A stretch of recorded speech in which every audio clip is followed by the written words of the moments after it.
जय हिंद, वंदे मातरम। राजस्थान, छत्तीसगढ़ और मध्य प्रदेश में जब भाजपा हारी थी तब ऐसा लगने लगा था कि शायद अब भाजपा का समय खत्म हो चुका है।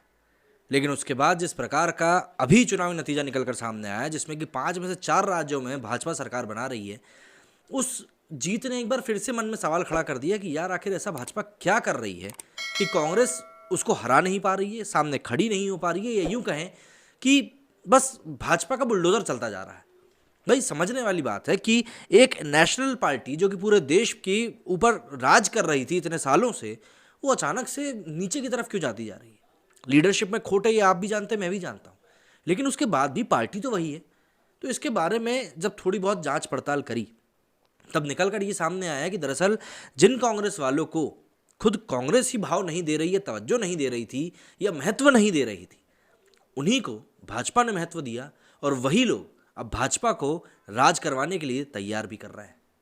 40 विधानसभा सीटों वाले देश के सबसे छोटे राज्य गोवा में बीजेपी ने इस बार 20 सीटें जीत ली, लेकिन जीते हुए इन 20 विधायकों में से 12 इंपोर्टेड हैं, यानी दूसरी पार्टियों से बीजेपी में आकर जीते हैं। इसमें सबसे ज़्यादा 8 विधायक कांग्रेस से आए हैं। अब इन्हीं के दम पर बीजेपी ने 20 का आंकड़ा छुआ है। गोवा की तरह ही 60 सीटों वाले मणिपुर में बीजेपी ने 32 सीटें जीती हैं। यहाँ भी 8 विधायक ऐसे हैं जो पहले कांग्रेस में थे। मणिपुर में बीजेपी ने जिन एन बीरेन सिंह को दोबारा मुख्यमंत्री बनाया है, वो 2004 से 2016 तक यानी कि 12 साल कांग्रेस में रहे थे और 2017 में ही पार्टी में शामिल हुए थे। गोवा के सीनियर जर्नलिस्ट संदेश प्रभुदेसाई कहते हैं कि मनोहर पर्रिकर के देहांत के बाद कांग्रेस से बीजेपी में आए 10 विधायकों में से 3 इस बार फिर से चुने गए हैं। गोवा में 2017 में कांग्रेस ने 17 सीटें जीती थी, लेकिन चुनाव से पहले उसके महज 2 विधायक ही पार्टी में रह गए थे। इनमें से अधिकतर बीजेपी में शामिल हो गए थे। तो जाहिर सी बात है, सवाल तो उठने ही हैं। सिर्फ मणिपुर गोवा में ही नहीं बल्कि उत्तराखंड में भी कांग्रेस के दिग्गज नेताओं को बीजेपी ने तोड़ा है। सुबोध उनियाल, रेखा आर्या, सतपाल महाराज, उमेश शर्मा काऊ, सौरभ बहुगुणा जैसे नेता 2017 में ही बीजेपी में शामिल हुए थे। वहीं सरिता आर्य और किशोर उपाध्याय 2022 में बीजेपी में शामिल हुए। यूपी के रायबरेली से दिग्गज कांग्रेस नेता रहे अखिलेश सिंह की बेटी अदिति सिंह भी भाजपाई हो चुकी है। 2022 में बीजेपी की टिकट पर वो रायबरेली से चुनाव जीती थी। कांग्रेस के राष्ट्रीय प्रवक्ता गौरव वल्लभ पंत कहते हैं कि कुछ लोग राजनीति को प्रोफेशन के तौर पर देखते हैं, कंपनियां बदलने की तरह पार्टियां बदलते हैं।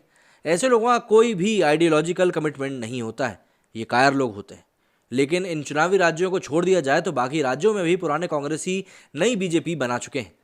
2 साल पहले मध्य प्रदेश में ज्योतिरादित्य सिंधिया ने 22 विधायकों के साथ पार्टी छोड़कर कांग्रेस सरकार को गिरा दिया था।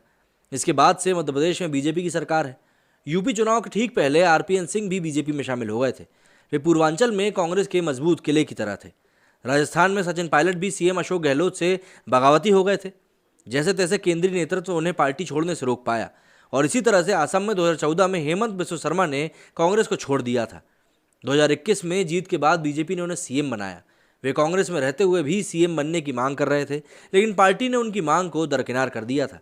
और आज की डेट में देखिए, कुछ वही कांग्रेसी नाम, ज़्यादा नाम नहीं है, वही कुछ कांग्रेसी नाम हैं जो कि आज की डेट में भाजपा को शेप दे रहे हैं।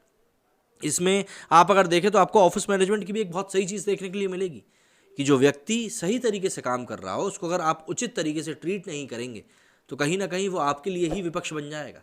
और आप देखिए आज की डेट में हो भी वही रहा है। सबसे बड़ी एग्जाम्पल तो मुझे सिंधिया जी का लगता है। एक समय पर जहां वो कांग्रेस का भविष्य दिख रहे थे कि आने वाले समय में कांग्रेस इनके में भविष्य देख सकती है युवा नेता के तौर पर, आज वो भाजपा में शामिल हो चुके हैं। भाजपा ने उनको केंद्रीय मंत्री बना दिया है। और आप देखिए कि भाजपा ने ज्योतिरादित्य सिंधिया को अलग करके कांग्रेस को कितना बड़ा आघात पहुंचाया है। मेरे स्टूडियो में फिलहाल इतना ही। जय हिंद, जय भारत।